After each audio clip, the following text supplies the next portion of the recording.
उसको दम दिया जाता है, तेरे पैर निकाल लेंगे, तेरे हाथ निकाल लेंगे। अरे इतनी मर्दानगी है तो जाना था ना जब बुलडोजर लगा तो।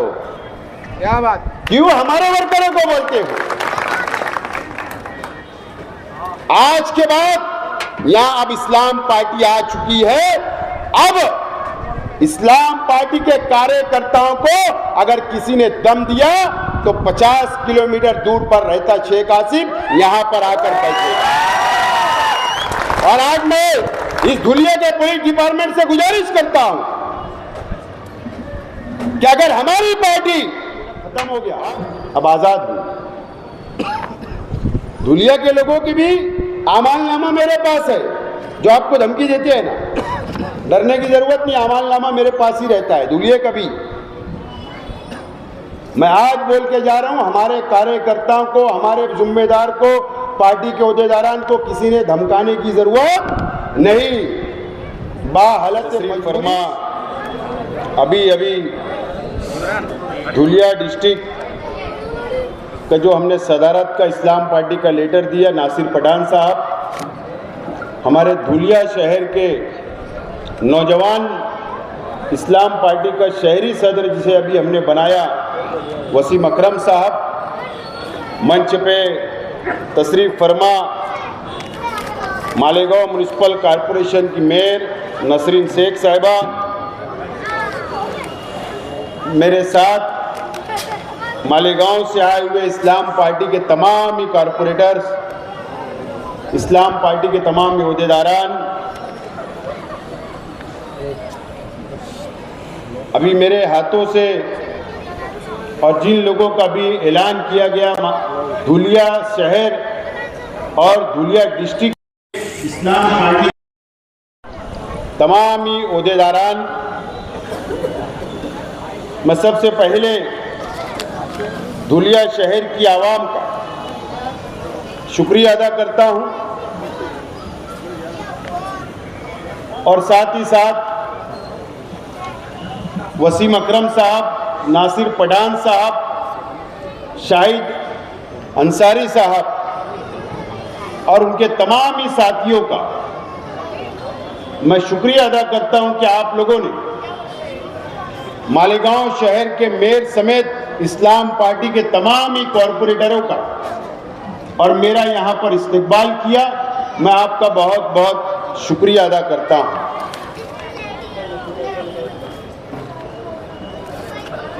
आज मौलवीगंज इस जगह पर मैं कई मर्तबा आया हूं, कई प्रोग्राम मैंने यहां पर किया, लेकिन आज इस्लाम पार्टी का जिम्मेदार होने की हैसियत से मैं आज आपके बीच खड़ा हूं। वसीम अकरम साहब बहुत जज्बाती बातें कर रहे थे कि कॉरपोरेशन के इलेक्शन में इस्लाम पार्टी डर गई। इस्लाम पार्टी की तारीख अगर किसको देखना है और हमारी तारीख देखना है तो मालेगांव शहर आकर पूछिए। डरने वाले नहीं है।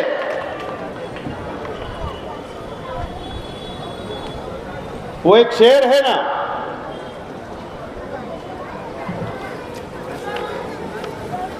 तुमने चाही नहीं हालात बदल सकते थे, तुमने चाही नहीं हालात बदल सकते थे, तुम्हारी आंखों के आंसू मेरी आंखों से निकल सकते, ऐसे कुछ है। तुम तो ठहरे झील की तरह, दरिया होते तो बहुत दूर निकल सकते। कॉरपोरेशन के इलेक्शन मैंने कई लोगों को ऑफर किया था, हमारे कई साथी यहां पर आए कि आप इस्लाम पार्टी का टिकट लेकर यहां पर इलेक्शन लड़ो, हमें एक मौका दो। लेकिन इनकार कर दिया गया, बहुत इनकार किया गया, हमने बहुत वक्त तक दिया उनको, फिर हमने फैसला किया कि हम रुक जाते हैं। लेकिन मैं आज जब देख रहा हूं नतीजे आए, कई लोग, जिन लोगों को हम ऑफर कर रहे थे, वो लोग इलेक्शन हार गए। वो इलेक्शन हार गए, वोट बढ़ गई। खैर, वक्त अभी और आने वाला है। आज इस्लाम पार्टी का झंडा देने के लिए वसीम अकरम के पास मैं आया हूं। इस्लाम पार्टी का झंडा देने के लिए नासिर पठान के पास आया हूं। और इस्लाम पार्टी का झंडा आज ये मरकज वाली मस्जिद के बाजू में ये स्टेज लगाकर मैं देकर जा रहा हूं, और इंशाअल्लाह ये शहर के ऊपर इस्लाम पार्टी का झंडा लहराएगा। मुझे यकीन मैं बकरीद की मुबारकबाद देता हूं आप लोगों को।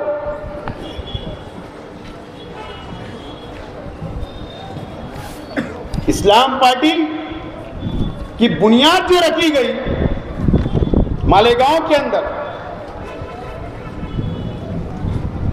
असेंबली इलेक्शन में हारा, हिम्मत नहीं हारा। इस्लाम पार्टी दोबारा खड़ी हुई, कॉरपोरेशन के अंदर हम दोबारा खड़े रहे, और हिंदुस्तान के अंदर आज मालेगांव का नाम है कि इस्लाम पार्टी कि हमने 35 कॉरपोरेटर भी लाए और मेयर भी हमने बनाकर बताया। पूरे महाराष्ट्र के अंदर एमआईएम का कई मेयर नहीं बना। पहली मर्तबा कॉरपोरेशन के इलेक्शन लड़े और पहली मर्तबा हमने मेयर बनाने का काम किया। हमारी पॉलिसी क्या? आज अल्लाह का करम है कि मालेगांव के अंदर मस्जिद और मीनारों का शहर, और दुनिया आने के बाद भी हमें फक्र महसूस होता है कि यहां भी मस्जिद और मीनारों का शहर है। इस महाराष्ट्र की हालत, इस मुल्क की हालत, अगर आज यहां का मुसलमान, धुलिया का मुसलमान अगर महसूस करे, इस महाराष्ट्र का मुसलमान अगर महसूस करे, अभी आप लोगों ने देखा 15 दिन पहले कि बांद्रा के अंदर बुलडोजर लगाकर मस्जिद को शहीद कर दिया गया। अगर हमने इस्लाम पार्टी की बुनियाद डाली तो हमने माइनॉरिटी वक्फ बोर्ड बनाया, सेल बनाया, और इसके लिए कि मस्जिद की हिफाजत होना चाहिए, मजहबी इबादत गांव की हमारी हिफाजत होना चाहिए। ये हमने बुनियाद रखा और हमारे एजेंडे के अंदर शामिल किया कि ये पार्टी ये भी काम करेगी। आप लोगों ने देखा कि मालेगांव शहर के अंदर हमने उत्तर महाराष्ट्र का वक्फ बोर्ड अमेंडमेंट जब बिल आया तो हमने वहां पर इजलास लिया, तमाम ही मस्जिद और मदरसे के जिम्मेदारान को वहां हमने बुलाया, मालूमात दी, कॉन्फ्रेंस रखा, और जो भी आज हमारे पास आते कि मस्जिद के पेपर क्लियर करना है, मदरसे के पेपर क्लियर करना है, हम लोग इस्लाम पार्टी के जिम्मेदार, हम लोग उनकी मदद करने का काम करते हैं। यह हमारा एजेंडा है। जहां जहां मुसलमानों के पर अत्याचार होता है, जहां जुल्म होता है, जहां मॉब लिंचिंग होती है, जहां पर फसादात होते हैं, वहां पर जाने का और उनके लिए लड़ने का काम करने का हमारी पार्टी के एजेंडे के अंदर शामिल है। मैं दुलिया भी आया रमजान, जामनेर के अंदर एक मॉब लिंचिंग है, वहां मैं गया, वहां पर हमने मदद की, कानूनी मदद भी हम लोग करने के लिए तैयार थे, लेकिन जलगांव में कानूनी मदद कर रहे हैं। जहां जुल्म होता है वहां पर जाकर हमारी पार्टी का झंडा ले जाकर करने का काम करते हैं। ये इस्लाम दोस्तों,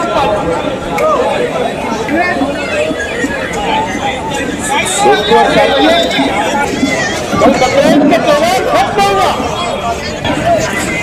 कल बकरीद का त्योहार खत्म हुआ है। कितनी तकलीफ है मुझे बताइए। मालेगांव में है, दुनिया में है, पूरे महाराष्ट्र के अंदर हुई है, पूरे हिंदुस्तान के अंदर हुई है, बंगाल के अंदर भी है, यूपी के अंदर भी है, रियासत के हर इलाके के अंदर, हिंदुस्तान के रियासतों के अंदर हुई। खौफ के अंदर हमने बकरीद तक त्यौहार गुजारा है, खौफ के अंदर। यार से जो बजरंग दल के लोग, ये गौ रक्षा के लोग हमें सिखाते हैं, हमारे बच्चों के ऊपर मौत की जाती, नंगा नाच किया जाता है, कोई आवाज उठाने वाला नहीं है। मुझे बताइए आप कौन आवाज उठा रहे हैं? पूरे महाराष्ट्र के अंदर एक एमएलए है, चाहे वो कोई भी पार्टी का हो, क्या किसी ने आवाज उठाया?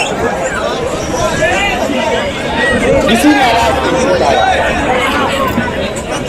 और कौन ने हमें सिखाने का काम करेंगे कि हमने कुर्बानी नहीं पड़ा?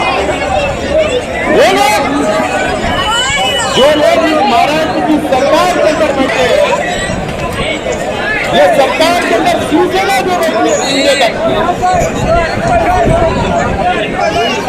सरकार के अंदर जो बैठे हैं, इसको क्या याद नहीं है क्या? जब ये 40 आमदार लेकर भागे थे गुवाहाटी के अंदर, आसाम के अंदर, तो वहां पर मंदिर के अंदर सांडों की कुर्बानी दी थी। मैं उसको कुर्बानी नहीं करूंगा, उसने जो खरीदने का काम किया था, यही तकलीफ हो रही है। वहां जाकर मंदिर के ऊपर तुम बलि देते हो अपनी आस्था के लिए ना। अरे हमारी भी आस्था है, हमारा भी मजहब है, हमारा भी मजहब है। बकरीद तो हम कुर्बानी करते हैं, फर्ज है हमारे पास, हम करते हैं अपने का काम। मैं ये नहीं बोलता हूँ कि हमने कानून हाथ में लेना चाहिए, मैं ये नहीं बोलता हूँ कि रंगीन जानवर की कुर्बानी होना चाहिए, लेकिन उसके आगे अगर कोई गाड़ी ले जाता है तो आप रोक कर उसके मुंह में गोबर डालते हो, उसको मारते हो, उसके साथ गाड़ियां रोकते हो, गाड़ियों को जलाने का काम करते हो। इस महाराष्ट्र के अंदर हुआ, कोई बोलने वाला नहीं। कौन लड़ेगा? ये सवाल इस महाराष्ट्र के सामने खड़ा है, कोई बोलने के लिए तैयार नहीं है। कौन आवाज उठाएगा? कौन आवाज उठाएगा? यहाँ के बीजेपी के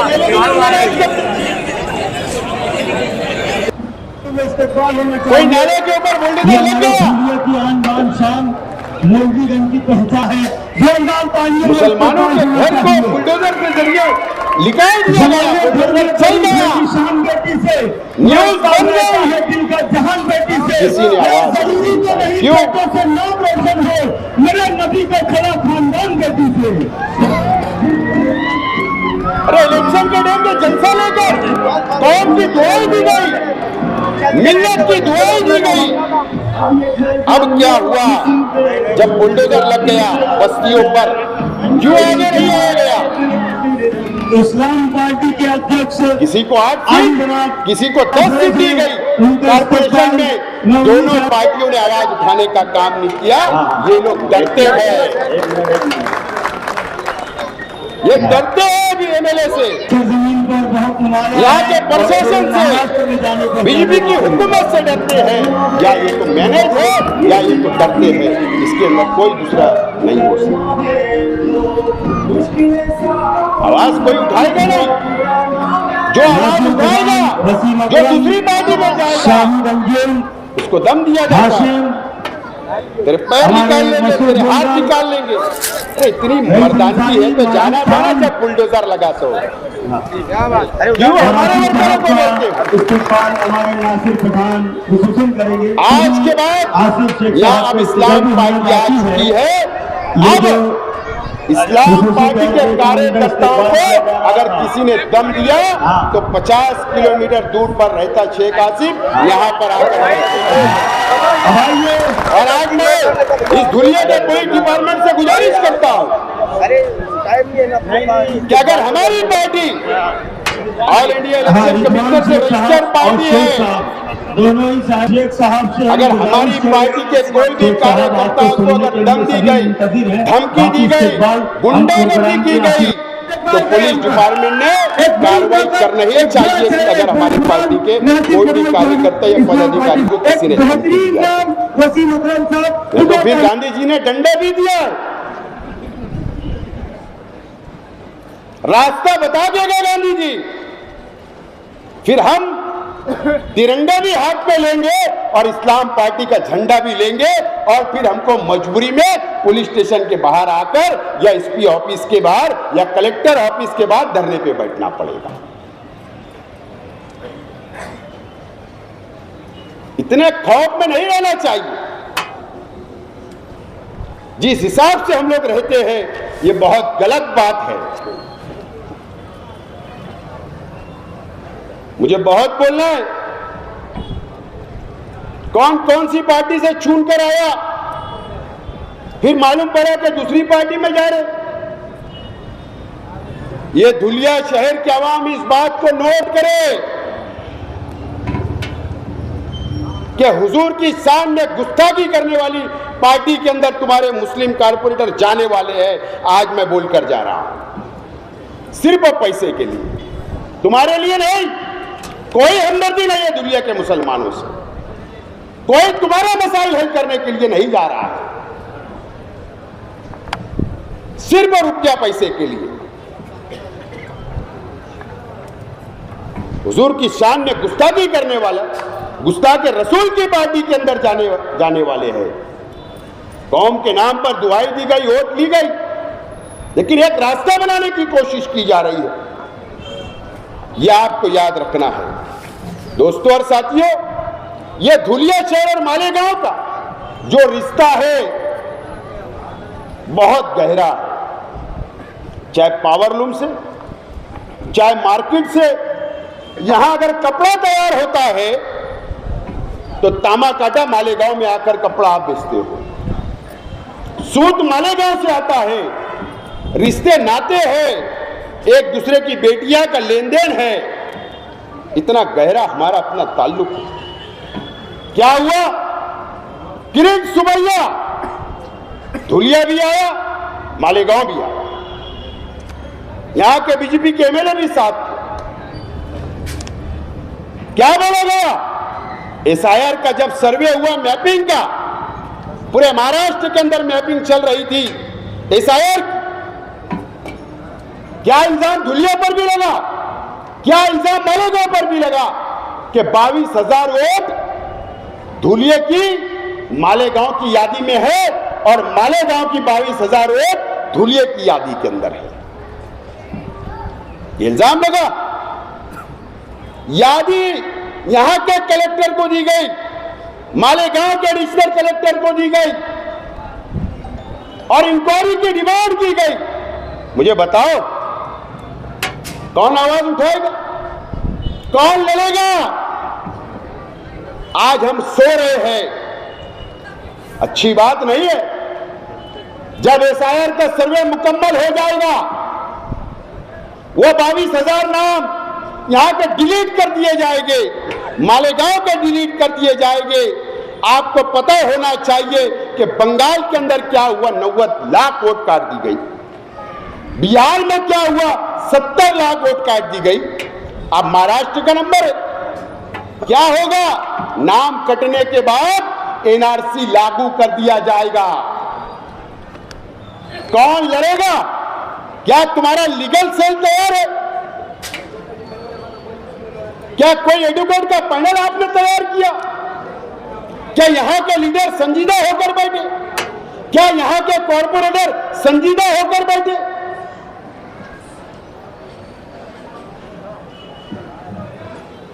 ये सोचने की बात है। हमने सॉफ्टवेयर बनाया मालेगांव का भी 2002 की यादी का।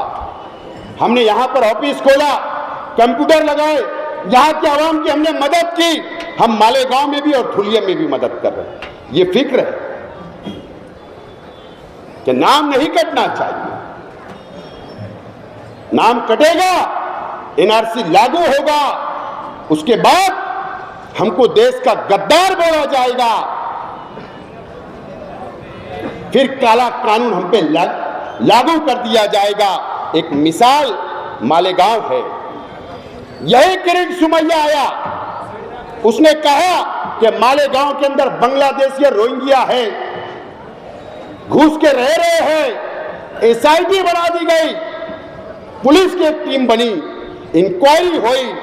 इंक्वायरी के अंदर 50 से ज्यादा लोग जेल के अंदर एक एक साल गुजारे। आज भी कई लोग जेल के अंदर है।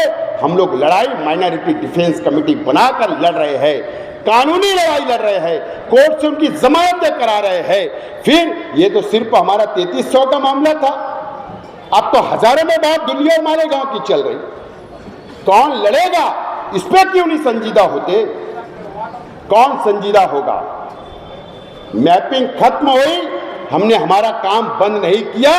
कल से मालेगांव में अब तो एसआईआर का सर्वे डिक्लेयर हो गया, तारीख डिक्लेयर हो गई। कल से हमारे वर्कर घर घर जाने वाले हैं पूरे शहर के अंदर। मैं आज हमारे दोनों सदर और पूरी टीम से गुजारिश करता हूं कि जो हम घर घर जाकर पॉम्पलेट के जरिए मुकम्मल मालूमात क्या पेपर लगने वाले हैं वो देने वाले हैं, हम आपको भी देते। आप धुलिया के घर में पहुंचाइए और अव्वल तैयारी करने का काम आप लोग करेंगे, ये मैं गुजारिश करता हूं, ये मैं गुजारिश करता हूं। दोस्तों और साथियों, यह आफत हमारे पर क्यों आई? ये क्या आपने सोचा? मालेगांव पर रोहिंग्या का इल्जाम, अब 22,000 नाम का धुलिया और मालेगांव में इल्जाम। यह आफत क्यों आ रही है? क्या आपने कभी सोचा? पार्लियामेंट का इलेक्शन हुआ, पार्लियामेंट में धुलिया लोकसभा से बीजेपी की सीट हार गई। किसके वजह से हारी? कांग्रेस की सीट आई, किसके वजह से आई? मालेगांव के लोगों ने 2 लाख वोट दिया। आपने 80,000 से ज्यादा वोट आपने दिया, वन साइड। 2,80,000 वोट सिर्फ मालेगांव और धुलिये के लोगों ने दिया, और इतराफ के देहातों को अगर मिला लेंगे तो 3.25 लाख वोट हमने दिया। ये मुसीबत क्यों आई? हमने वोट दिया कांग्रेस पार्टी को, बीजेपी की सीट हार गई। बदला किससे लिया जा रहा है? मालेगांव के मुसलमानों से, धुलिया के मुसलमानों से बदला लिया जा रहा है। मुझे बताइए, क्या मेंबर ऑफ पार्लियामेंट जिसको हमने छून कर दिए शोभाताई बचाओ, कभी किरीट सोमैया के खिलाफ बोली? नहीं बोली। क्या आवाज उठाई? क्या जेल में मुसलमान गए?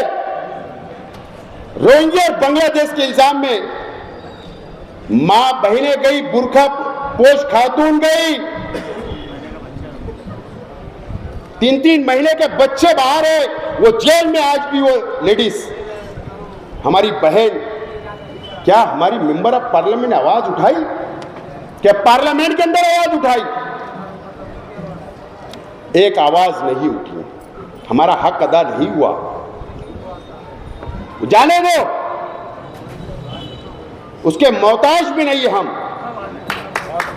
लेकिन क्या मेंबर ऑफ पार्लियामेंट ने क्या ये धुलिया शहर के कोई मुस्लिम वार्ड के अंदर 10 लाख का भी बजट दी, रोड का उद्घाटन की? क्या मालेगांव में 1 रुपया नहीं दिया आज तक?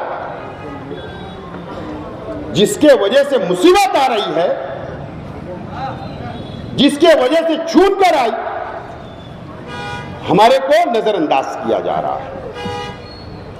नजरअंदाज हमें किया जा रहा है।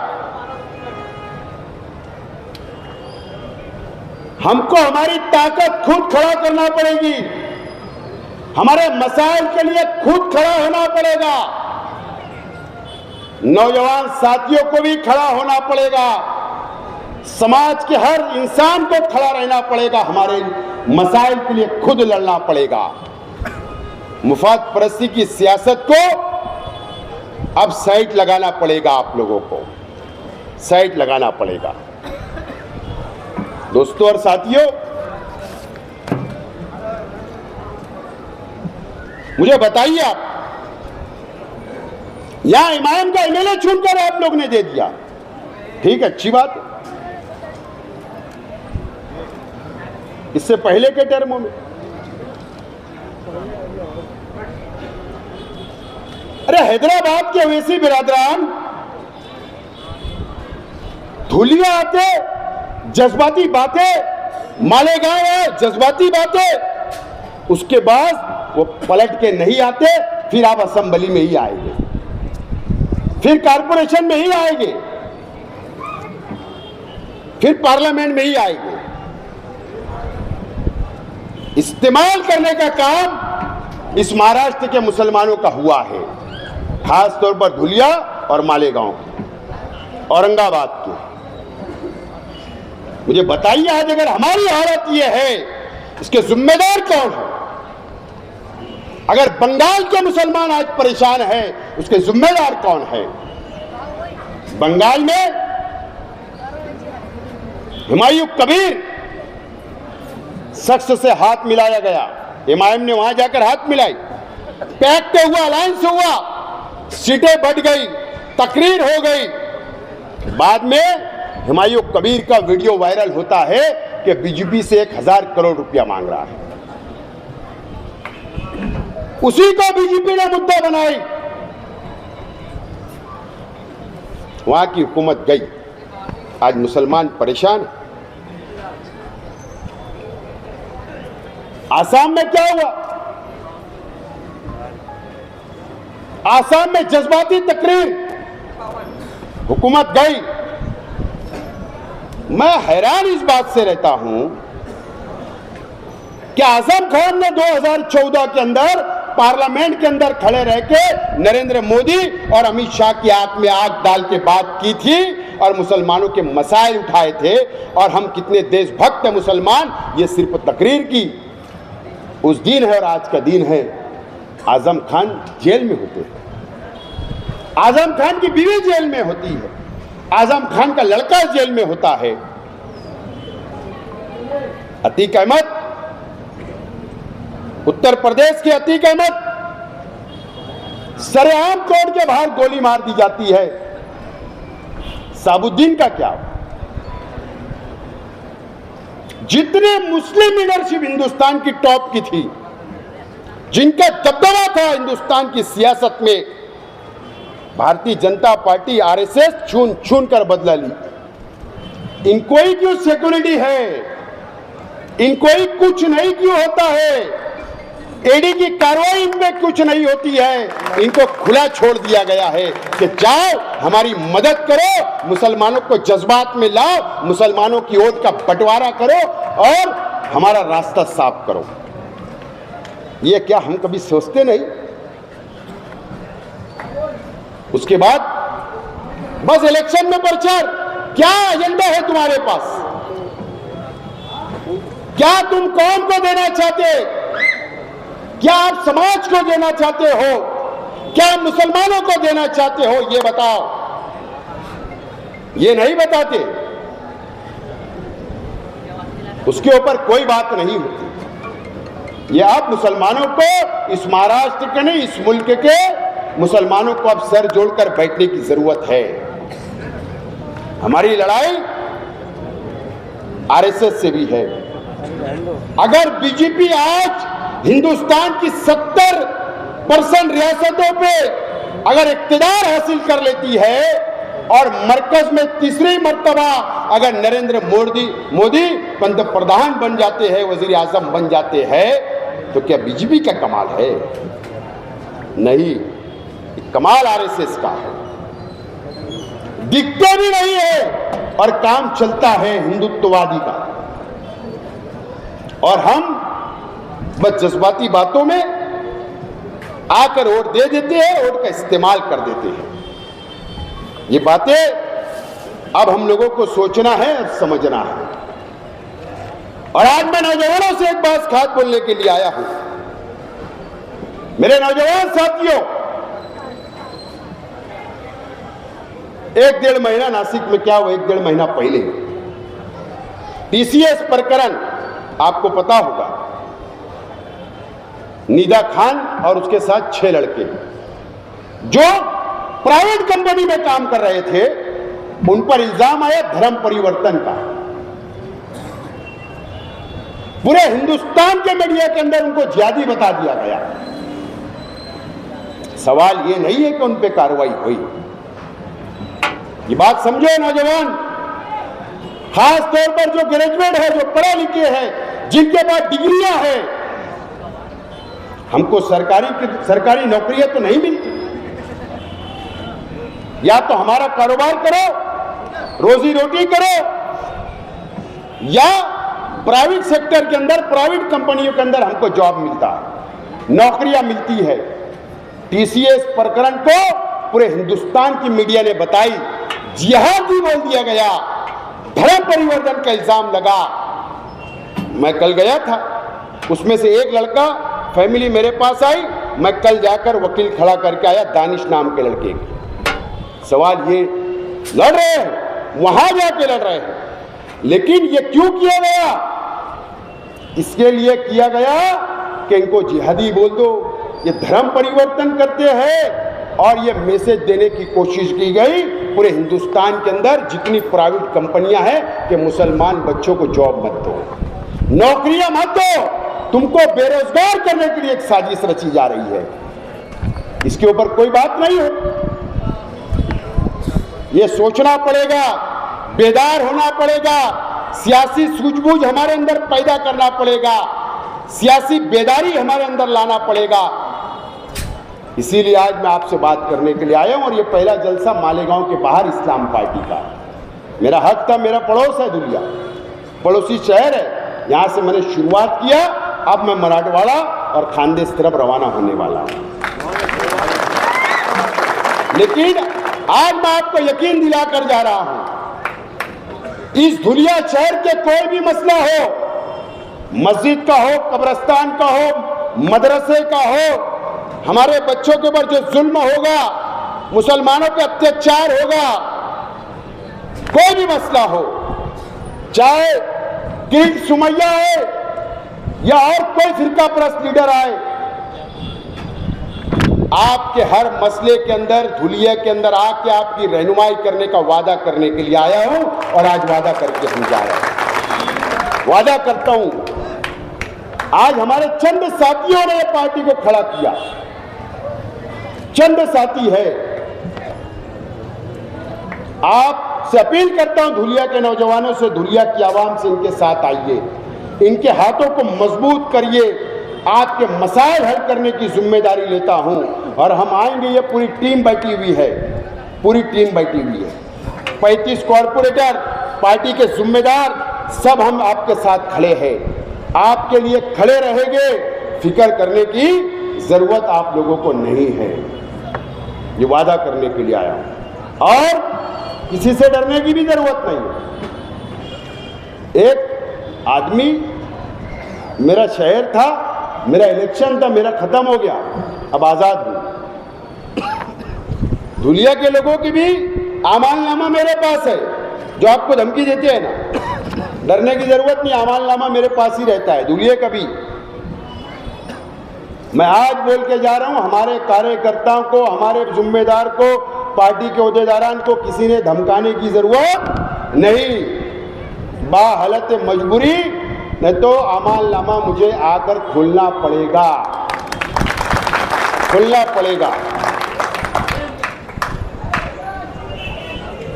आप लोग मजबूती से काम करिए, पार्टी को मजबूत करिए, पार्टी आपके साथ खड़ी रहेगी।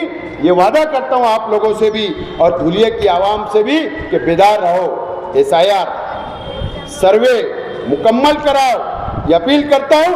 आप लोग बड़ी तादाद के अंदर यहां पर आए, हमारे तमाम ही साथियों ने जलसे को कामयाब किया। शाहिद अंसारी साहब वसीम अकरम, नासिर पठान साहब और हमारी युवा team, social media, minority cell, तमाम ही लोगों ने बहुत मेहनत की। मैं पार्टी की तरफ से बहुत बहुत शुक्रिया अदा करता हूं कि आप लोगों ने मेयर समेत 35 लोगों का यहाँ इस्तकबाल रखा। बहुत बहुत शुक्रिया। खुदा हाफिज। अस्सलाम वालेकुम।